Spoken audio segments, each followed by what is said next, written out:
Shalom jemaat yang dikasihi oleh Tuhan kita Yesus Kristus. Kembali lagi pada Sapaan Gembala GKI Kota Wisata.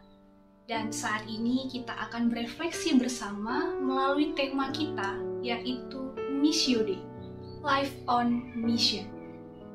Missio Dei berasal dari dua kata Latin, yaitu missio yang berarti misi dan Dei yang berarti Allah. Sehingga Missio Dei dapat diartikan sebagai misi Allah.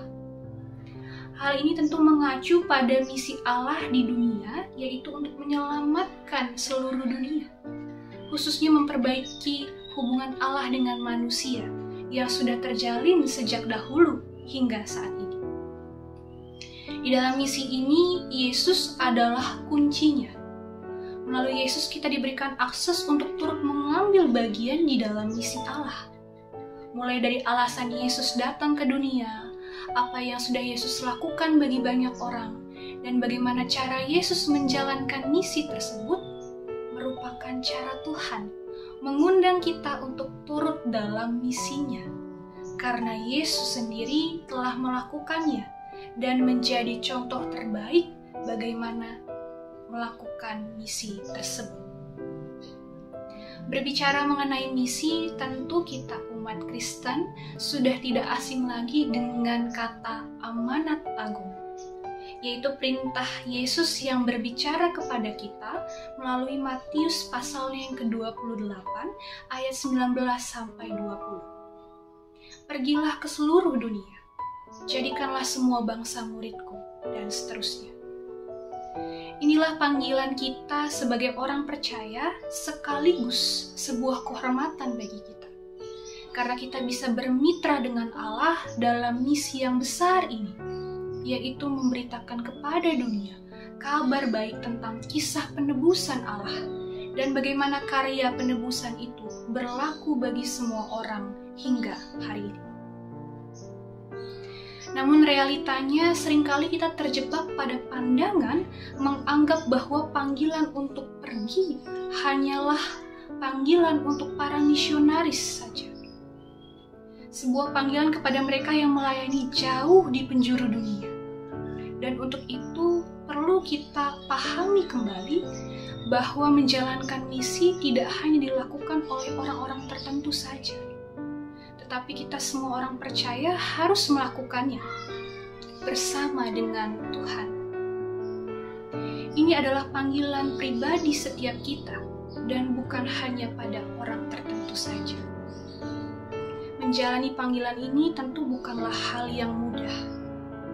Ada saatnya kita harus menjalankan misi itu bersama sebagai komunitas orang percaya ataupun juga seorang diri.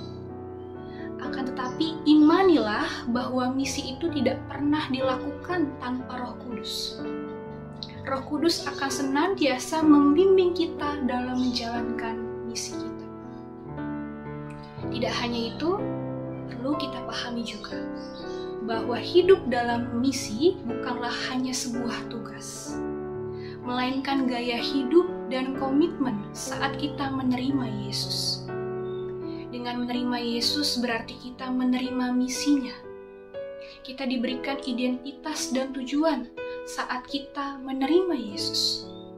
Kita telah diselamatkan dan dipanggil sesuai dengan tujuan dan misinya. Misi kita ada di dalam dunia dan bukan di luar dunia. Misi itu harus kita jalankan dalam kehidupan kita. Di dalam gereja, di dalam rumah, di tempat kerja, di kampus, di keluarga, di lingkungan sekitar, dan dimanapun kita berada.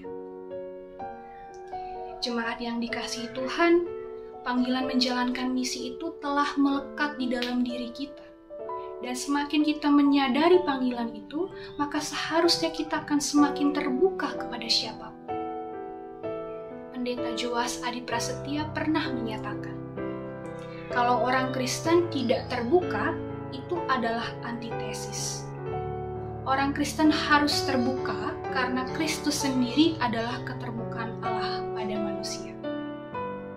Dengan demikian, pertanyaannya bagi kita semua adalah, maukah kita dengan tekun dan setia menjalankan misi Allah di dunia?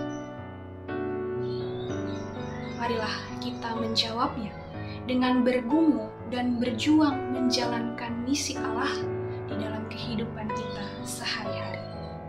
Tuhan memampukan kita. Amin.